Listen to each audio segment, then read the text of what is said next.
Good morning. This joint hearing of the Subcommittee on Cybersecurity, Information Technology, and Government Innovation and the Subcommittee on National Security, the Border, and Foreign Affairs will come to order. Good morning and welcome, everyone. Without objection, the chair may declare a recess at any time, and I recognize myself for the purpose of making an opening statement right now. Good morning and welcome to today's historic hearing, which I'm co-chairing with Mr. Grothman, whose subcommittee held an important hearing on this topic last year.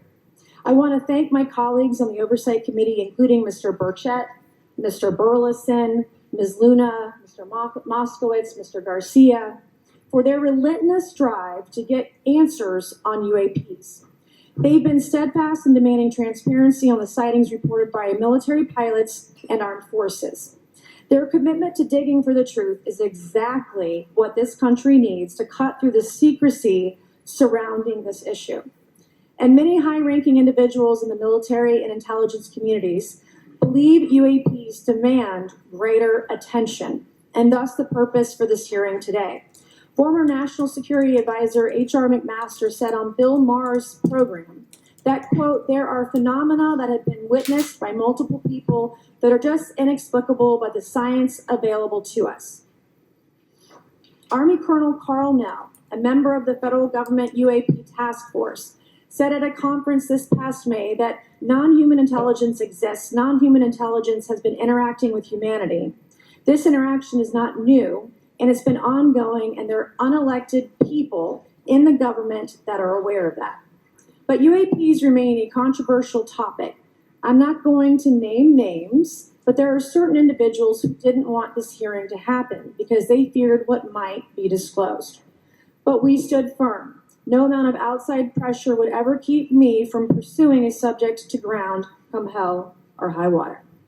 On that score, I want to thank our witnesses for being here. We have before us a panel of individuals accomplished in the military, in civilian government, in science, and in journalism. Some of the testimony you will hear them deliver today does not reflect well on influential individuals and agencies within the U.S. federal government and perhaps some of our contractors. It's never easy to present such information publicly. So I appreciate our witnesses voluntarily agreeing to being here today. This hearing is intended to help Congress and the American people to learn the extent of the programs and activities our government has engaged in with respect to UAPs and what knowledge it has yielded. This includes, of course, any knowledge of extraterrestrial life or technology of non-human origin. If government-funded research on UAPs has not yielded any useful knowledge, we also need to know those facts. Taxpayers deserve to know how much has it been invested, how much has been spent.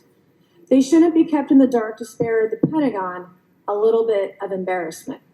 The reality is, despite their enormous taxpayer-funded budgets, the transparency of the Defense Department and the intelligence community have long been abysmal. The Pentagon has failed 6 consecutive audits. In fact, it's never actually passed one.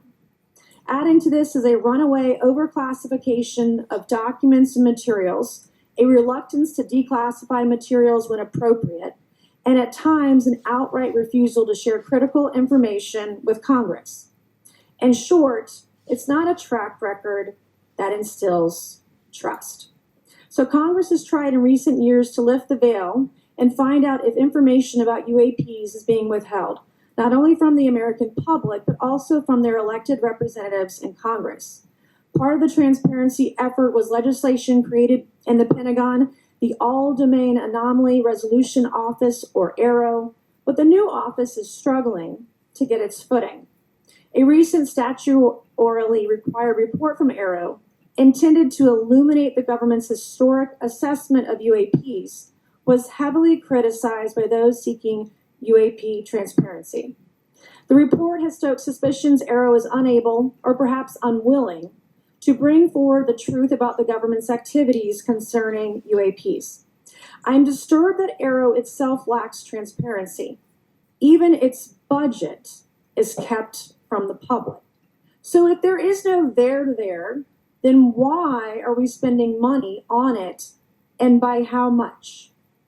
why the secrecy? If it's really no big deal and there's nothing there, why hide it from the American people? Because I'm not a mathematician, but I can tell you that doesn't add up. I expect some of our witnesses to share their views on that AARO report. We will also hear from the witnesses today allegations of UAP-related misinformation and disinformation by government officials of which they are personally aware and directly experienced.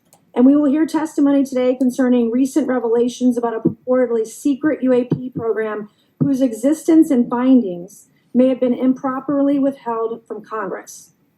But before we get to the witnesses, we're going to have a few more opening statements from our colleagues. And one thing I wanted to add at the end of my closing statement is there is a document that will be entered into the congressional record today. Mr. Tim Burchett from Tennessee has this document, and we just distributed it to every member up here on the dais of this document. But this is going to be the original document from the Pentagon about Immaculate Constellation that Michael Schellenberger delivered to Congress today. So thank you, Mr. Schellenberger, for this information. We are all reading it in real time now, and Mr. Burchett will enter it into the record. But 12 pages about this unacknowledged special access program that your government says does not exist.